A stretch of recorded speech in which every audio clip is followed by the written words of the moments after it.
It's perfect.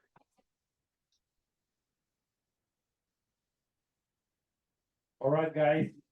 While you're enjoying the sunset, we're starting with the most debated session during Token 2049, delivered right from the Silicon Valley, Stanford, from the heart of venture capital, where everything is happening. So you probably already survived the flood, recovered, and ready to get some knowledge. After a couple of days of marketing at the conference, after hearing a lot from the speakers, now it's time to listen to the wisdom from Professor Ilyas Trubulayev from Stanford. He's the top voice on venture capital, interviewed more than 1,000 VCs, and he knows how you can prepare your pitch and be successful and effective in your fundraising, or if you VC, family office, or angel group, how to nurture your mindset, align it with the best professionals in the space, and maximize the return on your investment. All right, I would appreciate that we would give a round of applause to our speaker, Ilya. So please welcome him. Ilya, thank you very much for joining us. The floor is yours. The audience is ready to hear your wisdom. Thank you, Sergey. Thank you. I hope that you can hear me all right. Hello from Silicon Valley. Hello from Stanford. Just very briefly about myself. I've been at Stanford for 20 years, and I spent this 20 years studying venture capital, Silicon Valley, and more broadly, innovation ecosystems. And the questions I'm interested in is how venture capitalists make decisions, how they value startups, how they decide whether to invest or not to invest in startups, how founders can better negotiate their terms with venture capitalists, as well as the importance of the venture capital, and also how investors in venture capital funds can negotiate better deals, how can they select fund managers. So effectively, all the aspects of the venture capital and innovation ecosystem. And I've been developed a special course on venture capital for founders at the Stanford Graduate School of Business. That is now the most popular class at Stanford GSB. So last year we had more than 240 MBA students at Stanford on the waitlist. And I had more than 500 students of mine that raised venture capital money. And a couple of dozen of them became unicorns.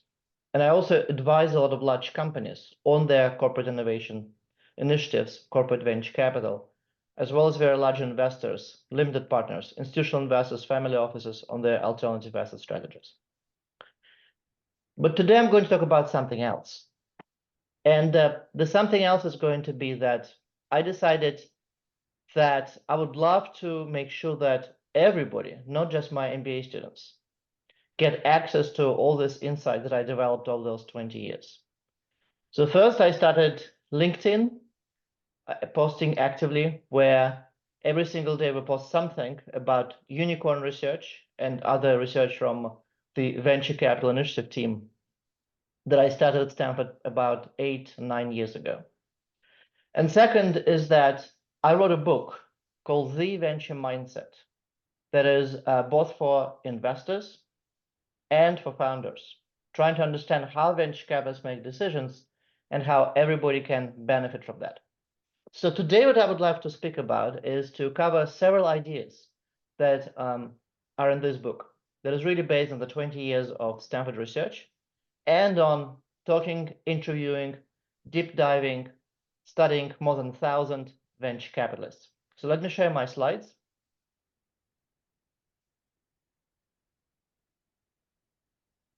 And the idea about the venture mindset, and we're going to talk about decoding the venture mindset, is that the way venture capitalists make decisions, for example, when they evaluate startups, is not the way that most other investors think. It is also not the way most other decision makers think. And therefore, it's a very different approach. And I know that when I teach founders, so these days, because of my book, I'm giving master classes to founders. So for every founder who buys 10 copies of my book, as a special offer, I'm giving master classes in small groups.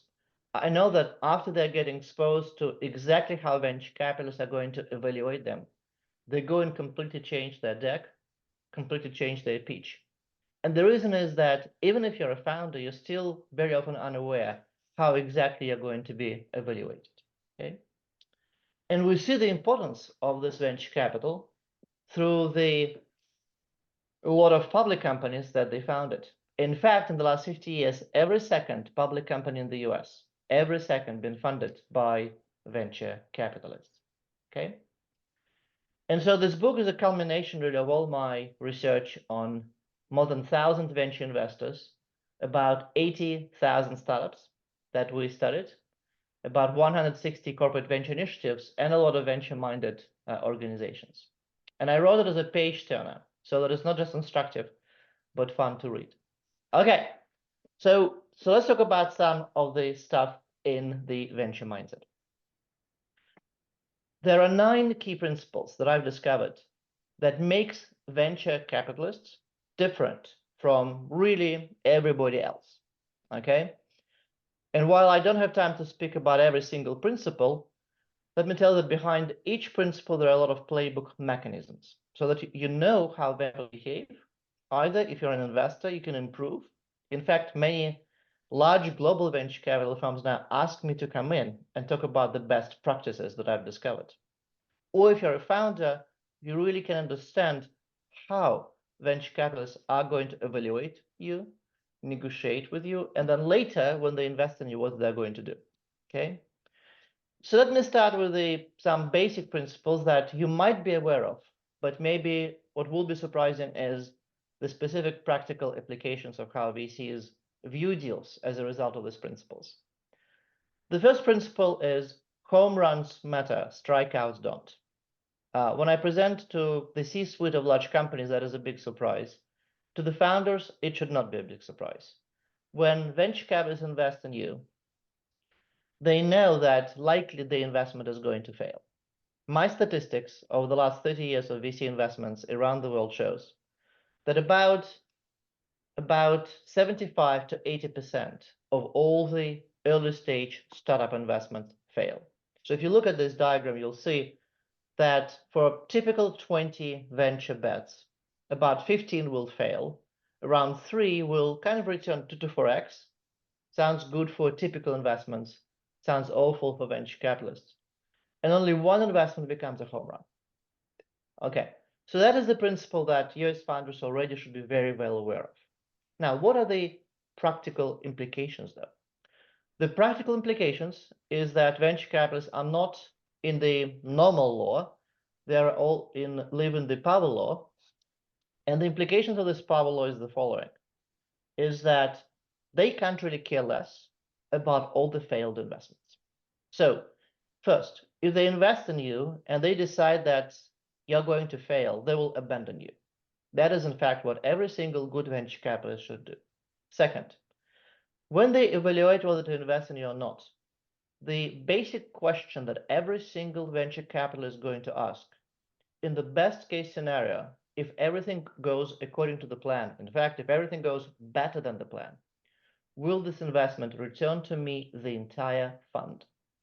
In my experience, that is what many founders do not really understand. This entire fund phenomenon. What this really means. When you talk to a smaller fund of maybe 50 million to 200 million bucks under management, the venture capitalists think very differently than when you talk to, let's say, Andreessen Horowitz, that just raised 7.5 billion AI fund. Because in Andreessen Horowitz, my friends, venture capitalists who are partners there, they're going to ask themselves, can this investment really, in the best case scenario, return to them $7.5 billion?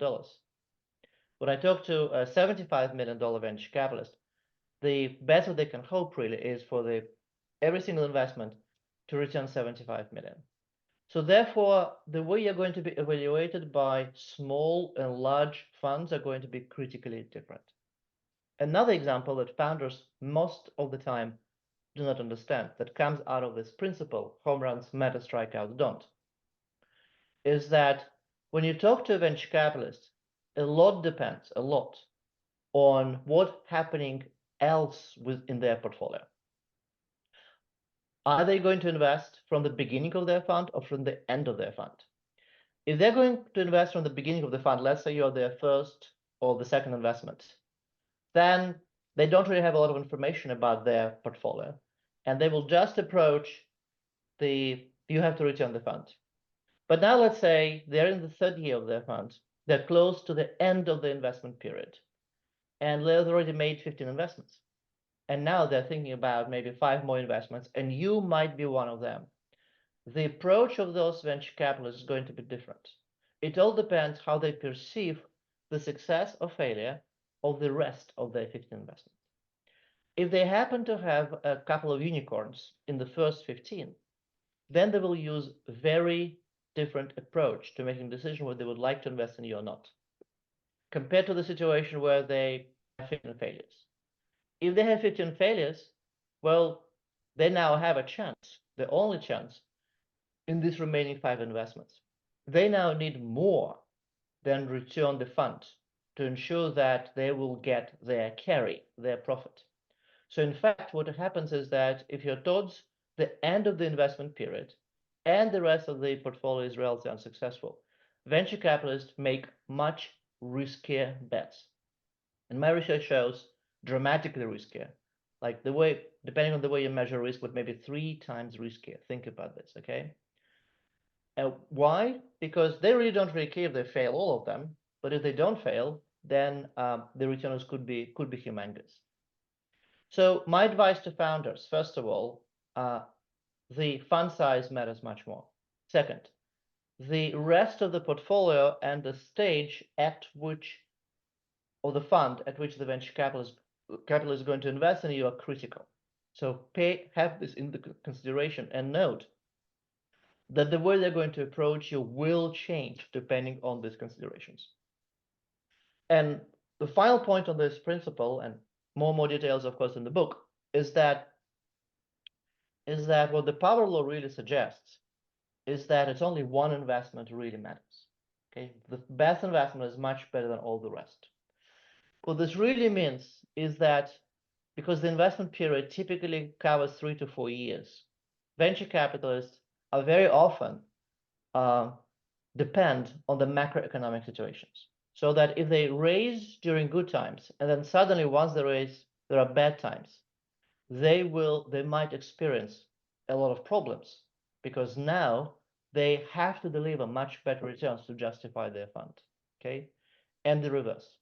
The reverse is they happen to raise the fund during bad times, and then times in their niche industry improved, that they in fact might be willing to invest in much lower probability opportunities because they know that the probability that they can return their fund are much larger.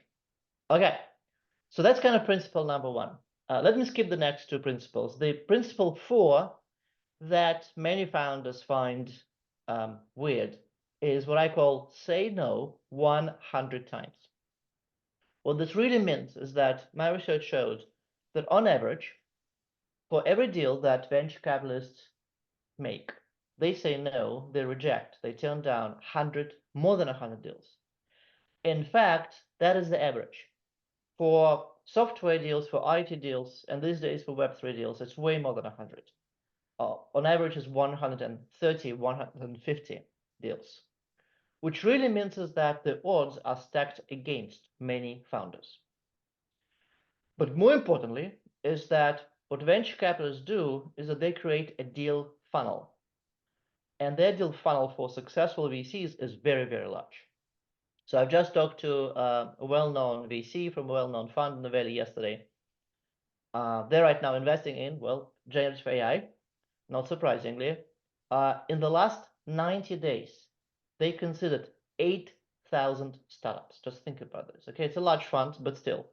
90 days, 8,000 startups. Okay, they made 4 investments so far. Now, some of the startups are still under consideration, but they're very small organizations. You know, this friend I talked to yesterday, it's a large fund, but they have like less than 20 partners. Okay. Now, what this really means, and that's critically important, and many founders do not really understand it. What this really means is that venture capitalists have to come up with a specific way to turn down most startups very, very, very quickly. And that is what I call in my book fast mode. And what my research suggests is that they do it 1 to 10, which means that very quickly, okay, typically within a minute to 30 minutes, they have to turn down 90% of all the deals that come their way. And then for the remaining deals, they will have time, if they have this luxury, to go and dive into deep due diligence. But most of the time, they don't do it. They're not going to do the due deal on you, okay? So first of all, when you're the founder, it behooves you to know where you are in this funnel process, especially when you talk to top venture capitalists. Are you in the fast mode or are you in the slow mode? So here is a very quick rule of thumb. If you're talking to one associate or one partner in a venture capital firm, you are still in the fast mode. So you're at the top of the funnel where VCs will not do any due diligence on you. The moment you are met by 2 partners in the firm, or you're invited to present to the partnership, where there's going to be a number of partners from the same firm, you're in the slow mode. The reason is very simple. They care about their time and about their reputation. Once a venture capitalist is going to invite their partners to check in with you, to review you as well, that means that they're ready for a full due diligence. Okay, so that's a very quick rule of thumb. Now, what is the difference between fast modes and slow modes? It's very simple. In the fast mode, again, the goal is effectively to reduce the funnel by 90%, tenfold, as quickly as possible. Okay, you might prepare very detailed financial decks. You might know this answers to fancy questions. They don't really care about this. What they will care about in the fast lane approach, what I call the red flags. Red flags meaning they will try to find the reason not to proceed with this investment. So here's what the founders should really know. Every single top VC I know approaches the following. Whenever they learn about any potential deal, the very first question they ask is, why should I not invest? Or why should I not proceed with this investment? Okay, and because they're looking to not to waste their time, because most of the founders wasting their time. And especially if it's a cold call, so especially if you don't know venture capitalists very well, you have to ensure that you pass that red flag approach. Now, most red flags are about 2 items. It's either about the team or it's about the market. The team means that it's either the bad team to product, like what is your unfair advantage? Why is it you? Or it is bad team to market, okay? And so unless you very quickly convince venture capitalists that you are the best to solve the pain point, whatever your pain point is, you are lost. Venture capitalists will lose interest. So whenever I see presentation decks, and I'm saying about 3,000 a year, whenever I see that the team is at the end of the deck, that's a bad idea, okay? 2 specific pieces of advice, especially if it's a cold call, okay? So especially if you don't know venture capitalists well. First, don't send them large decks, or don't do the large decks on DocSend. Nobody's going to look at them. And put the team up front. So every single venture capitalist who will go and see a large deck likely will just switch off. And I observed many times many venture capitalists in the confinements of their study, where they'll go and log into DocSend there may be like 9 slides, they will right away go to slide 9. Why? Because slide 9 is about the team. And it's already a red flag, which means that the founders don't really understand what's important for the venture capitalist. So my suggestion is to put the team up front and to ask yourself a question, which is, why does you, what's your fair advantage? Try to show it right away. If you write a blurb about the startup, like 1 paragraph, I always suggest my students always write 2 paragraphs, where 1 paragraph about the startup, another paragraph about you. All the paragraphs that are just about the startups typically do not work well. There are very few unique ideas. Even if venture capitalist is interested in this space and is interested in your cool idea, they will not be interested in you unless you convince them, unless you provide them information with that. And so often I see blurbs about why this startup is great. Well, venture capitalists don't really care at this stage. The second red flag, the second type of red flag, is about the market. Again, depending on the size of their funds, venture capitalists are interested only and only if the market is large enough, especially for the situation where the market is not well defined yet. So the market is in the future. You have to convince VCs it's large, or you have to define your market very, very large. And some founders go the way saying, "Oh, our market is like $1 trillion." Well, they're not taken seriously. That's a huge red flag. So try to put your market into a cage kind of, so it's well-defined parameters right away, and you have to convince VCs and yourself that it's relatively large. How large? Again, depending on the fund size, but in Silicon Valley, most VCs, unless they're micro VCs, will not be interested in any investments where the market is less than 1 billion ARR, like is the market. And the winner should take at least 75% of the market. So that's kind of the rule of thumb approach, okay? So once you pass this red flag stage, it's going to be slow and careful due diligence. And now slow depending on the time pressure on VCs, but they try to spend a lot of time.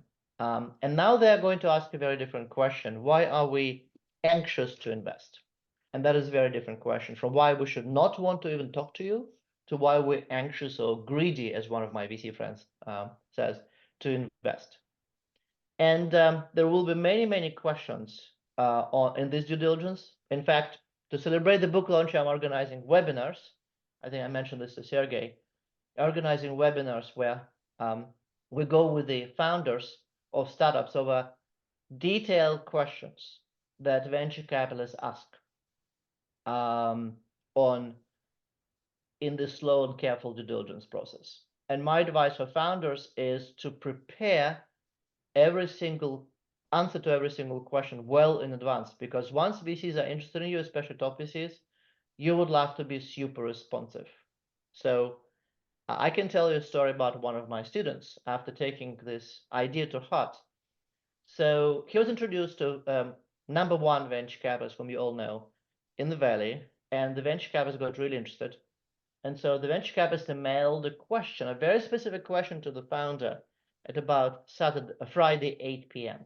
The founder responded at 8:05. Well, the VC responded at about 9:30 p.m. on Friday. The founder responded at 9:31. And this cat and mouse game continued until 5 a.m. on Saturday morning.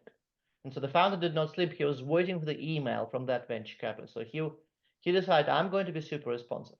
Well, about 7 days later, that venture capital fund invested about $25 million in the founder. So not because he was super responsive, but that definitely helped. That definitely helped. Now, but you're super responsive only you really know answers to all the questions, okay?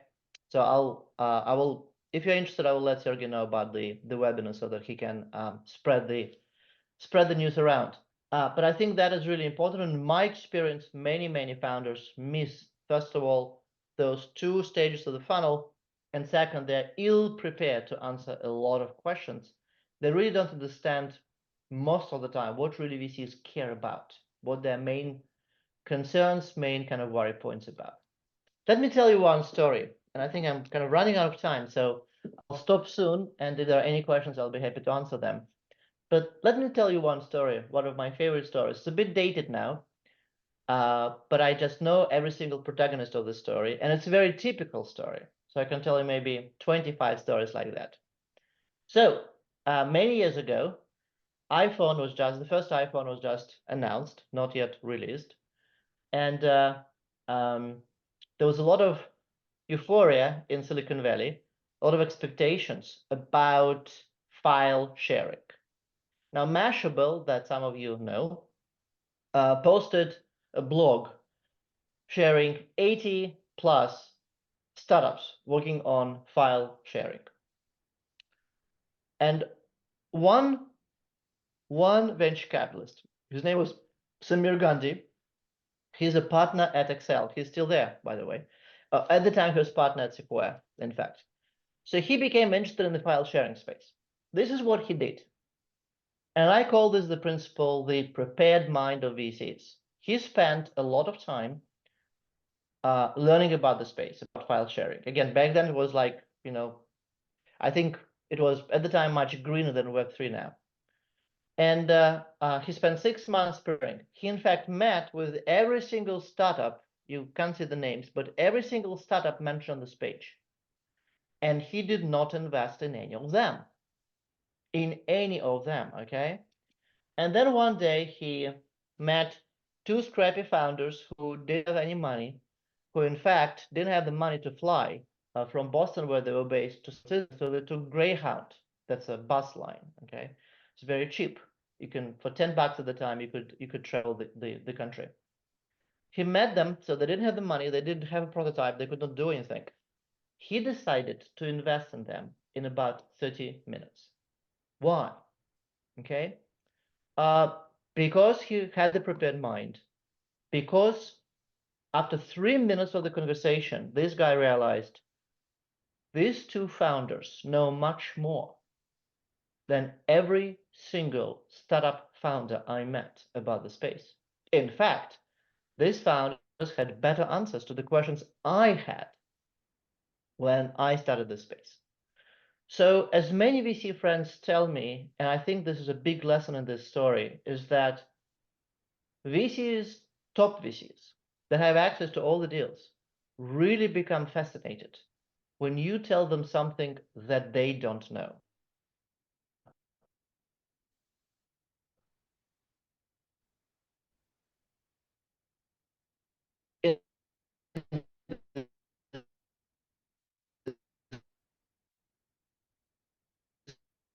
All right. We overloaded.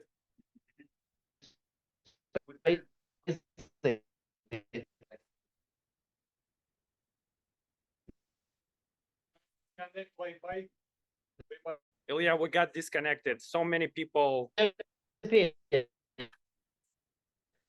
joined. Our Wi-Fi crashed. We are on the other line.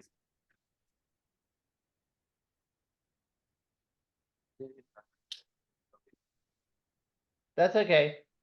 So I'll be happy to answer. Yeah, you disconnected at the point where you wanted to provide like the why VC invested in this startup. So you said that they like to hear things that they don't know, and then you wanted to provide the follow-up. The follow-up. Yeah. Thank you, Eugene. You said VCs are fascinated when they hear things they don't know, and then we got disconnected, like at the most important moment. Okay. Sorry, Sergey, you are a bit frozen, so I'm not sure that I follow you. Can you hear me all right? Yeah, I will switch. Yeah, thank you. I will switch video. Can you hear? Okay. So, can you hear me? Yes, we can hear you. So could you repeat the last thing that you said about VCs, that they like to hear things that they don't know? And then you wanted to... continue this third, but we got disconnected. So just finish the story about the Sequoia partner investing in a file sharing startup. Okay, and I will not start my slides now. So the story about the Sequoia partner was the following, is that again, he met about 80 startups in the file sharing space. Okay, he did not invest in any of them. And then he met those two guys. They turn out to be founders of Dropbox. And he decided to invest in them in 30 minutes. Because that he personally did not realize. So think about this. So top VCs and founders here should really understand. Top VCs they feel is much more than them. So if you meet a venture capitalist and you surprise them by saying something about the industry, about the pain point, about the solution, something that even though they think they're experts in the field and they met many other companies that they don't know, that they've learned from you, then they're much more likely to consider you seriously and much more likely to invest. So Samir Gandhi, on behalf of Sequoia, invested in Dropbox, invested a very small amount of money, about $500,000. And when Dropbox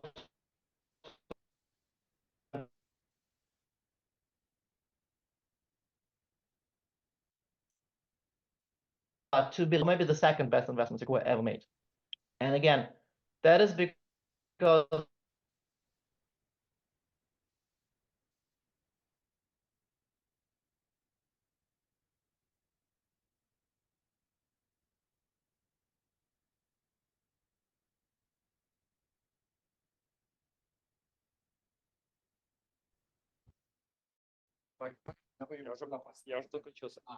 All right, we are back. And we do have some time for questions.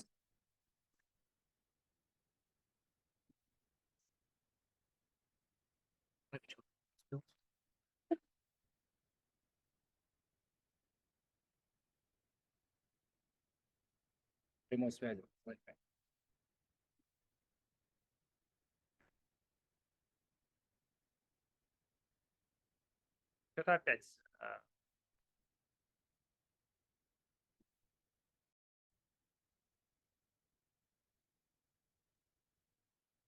okay.